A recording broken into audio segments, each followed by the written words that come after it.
அர்ஜுனன் பேரன் பரீட்சித்தை காப்பாற்றிய கிருஷ்ண பகவான் ஏன் தன் அன்பு தங்கை சுபத்திராவிற்கு பிறந்த அர்ஜுனன் மகன் அபிமன்யுவை காப்பாற்றவில்லை? கிருஷ்ணர் அபிமன்யுவை யுத்த களத்தில் காப்பாற்றாமல் இறக்கவிட்டதற்கு 2 காரணங்கள் இருந்தது. முதல் காரணம், அபிமன்யு தன் முற்பிறவியில் சந்திரதேவரின் மகனாக இருந்தான்.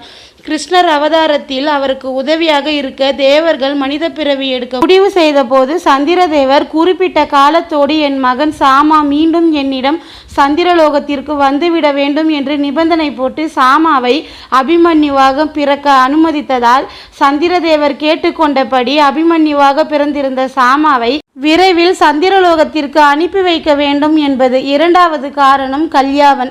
இவன் ஜராசந்தனின் நெருங்கிய 3 நண்பர்களில் ஒருவன்.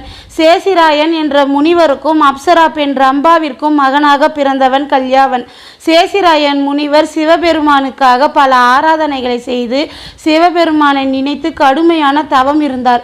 முனிவரின் தவத்தால் மனம் மகிழ்ந்த சிவபெருமான் சேசிராயனுக்கு நேரில் காட்சி தந்து வரம் கேட்கும்படி சொன்னார். முனிவர் தனக்கும் ஒரு அப்சரா பெண்ணுக்கும் சேர்ந்து ஒரு மகன் வாரிசாக பிறக்க வேண்டும். எனக்கு பிறக்க போகும் அந்த மகனுக்கு எந்த விதமான ஆயுதங்களாலும் மரணம் நிகழக்கூடாது. அதோடு சூரிய வம்சத்திலோ அல்லது சந்திர வம்சத்திலோ பிறந்த எந்த அரசர்களாலும் அவன் கொல்லப்படக்கூடாது என்று வரம் வாங்கி இந்திரலோகத்தில் இருக்கும் நடனமங்கை ரம்பாவுடன் சேர்ந்து பெற்றுக்கொண்ட மகன்தான் கல்யாவன். கல்யாவன் ஜராசந்தனின் நெருங்கிய நண்பனாகவும் கிருஷ்ணரை தன் பிறவி எதிரியாகவும் நினைத்திருந்ததால் பலமுறை ஜராசந்தன் கிருஷ்ணரின் நகரான மதுரா மீது போரிட்ட போது ஜராசந்தனுக்கு துணையாக அவனுடன் சேர்ந்து போரிட்டான். ஜராசந்தனை கொல்ல முடியாதது போலவே கல்யாவனை கொல்வதும் கிட்டத்தட்ட முடியாத ஒன்று. ஏனென்றால் கல்யாவனனின் தந்தை சேசிராயன் சிவபெருமானிடமிருந்து பெற்றிருந்த வரம் கல்யாவனனுக்கு ஒரு கேடயமாக இருந்து அவனை காப்பாற்றியது. கல்யாவனனுக்கு இருக்கும் சிவபெருமானின் அருளை பற்றி கிருஷ்ண பகவான் அறிந்திருந்தார். சிவபெருமான் கொடுத்த வரத்தை நிலைநிறுத்த வேண்டும் என்பதற்காக கல்யாவனனை தன் கரங்களால் கொல்லாமல் எந்த ஒரு ஆயுதத்தையும் பயன்படுத்தாமல் அவனை கொல்ல நினைத்து முச்சகுந்தன் என்ற மன்னனை பயன்படுத்த முடிவு செய்தார். முச்சகுந்தன் என்பவன் சத்திய யுகத்தில் வாழ்ந்த மன்னன். சத்திய யுகத்தில் முச்சகுந்தன் மன்னனாக இருந்தபோது தேவர்களுக்கும் அரசர்களுக்கும் இடையில் யுத்தம் நடந்தது. சத்திய யுகத்தில் மன்னர்களுக்கும் தேவர்களுக்கு இணையான சக்திகள் இருந்தது. அதனால் முச்சகுந்தன் மன்னனும் தேவர்களுக்கு உதவியாக அசுரர்களை எதிர்த்து போரிட்டான்.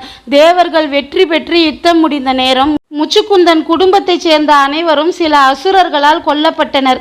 தன் குடும்பம் மொத்தமும் அழிந்து விட்டதை நினைத்து அழுது கொண்டிருந்த முச்சுக்குந்தனை சமாதானப்படுத்திய இந்திரதேவர் முச்சுக்குந்தனுக்கு, நீ நீங்கா உறக்கம் பெற்று நித்திரையில் இருப்பாய். உங்கள் உறக்கத்தை யார் கலைத்தாலும் அந்த நபரை உங்கள் கண் பார்வையிலிருந்து வரும் நெருப்பு எரித்து சாம்பலாக்கிவிடும். அதன் பின் ஸ்ரீமன் நாராயணன் நேரில் காட்சி தந்து உங்களுக்கு மோட்சம் அளிப்பார் என்று ஒரு வரம் அளித்தார். முச்சுக்குந்தன் யாருக்கும் இடையூறாக இருக்கக்கூடாது என்று ஒரு குகைக்கு சென்று தனியாக படுத்து உறங்க ஆரம்பித்தான். அந்த முச்சுக்குந்தன் பார்வையிலிருந்து வரும் நெருப்பால் கல்யாவனனை எரித்து சாம்பலாக்க முடிவு செய்தார் கிருஷ்ண பகவான்.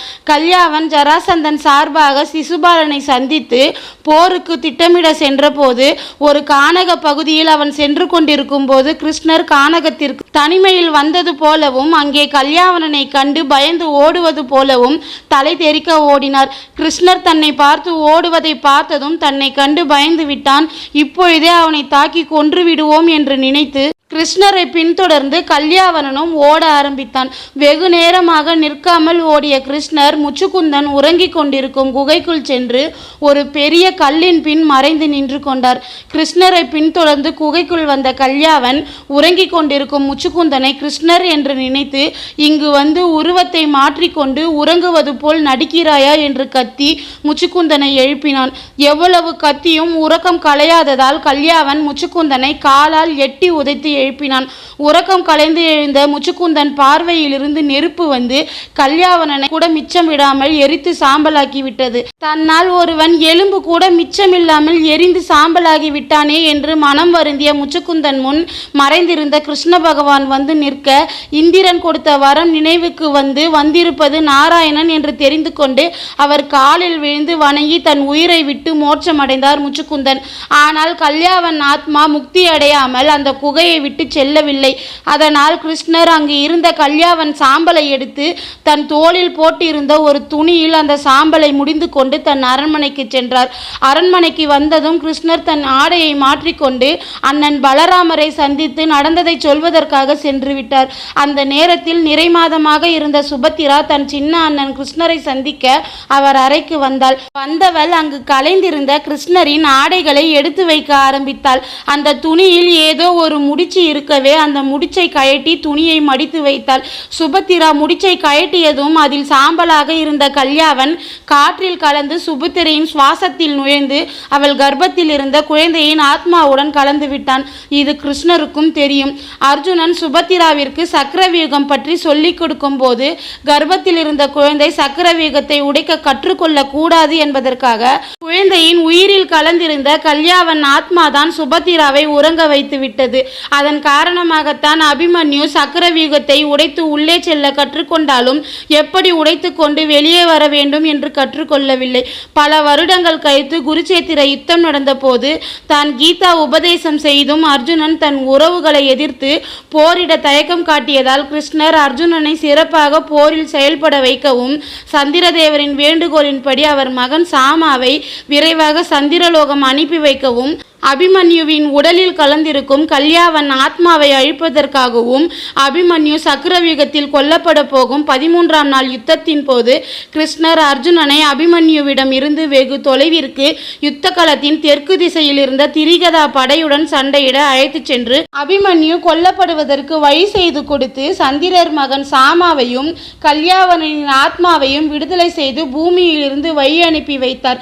கிருஷ்ணர் எதிர்பார்த்தது போலவே அர்ஜுனன் தன் அன்பு மகன் கொல்லப்பட்டதால் கோபமடைந்து தனக்குள் இருந்த தயக்கம் அத்தனையும் உடைத்தெறிந்து அபிமன்யு கொல்லப்பட்டதற்கு முக்கிய காரணமாக இருந்த ஜெயத்ரதனை கொல்வதற்காக எடுத்த முயற்சியில் ஒரே நாளில் அர்ஜுனன் கௌரவர்கள் தரப்பில் இருந்த படைகளில் 1.5 அக்குஷவுனி படைகளை அழித்தான். இப்படி 2 காரணத்தை முன்கொண்டும் அர்ஜுனன் மனதில் இருந்த தயக்கத்தை மொத்தமாக அழிப்பதற்காகவும் அபிமன்யு மரணத்தை தடுக்காமல் நடக்கவிட்டார் கிருஷ்ண பகவான். இதுபோல சுவாரஸ்யமான தகவலை தெரிஞ்சுக்கணும்னு ஆசைப்பட்டா என்னோட சேனலை சப்ஸ்கிரைப் பண்ணுங்க ஃப்ரெண்ட்ஸ்.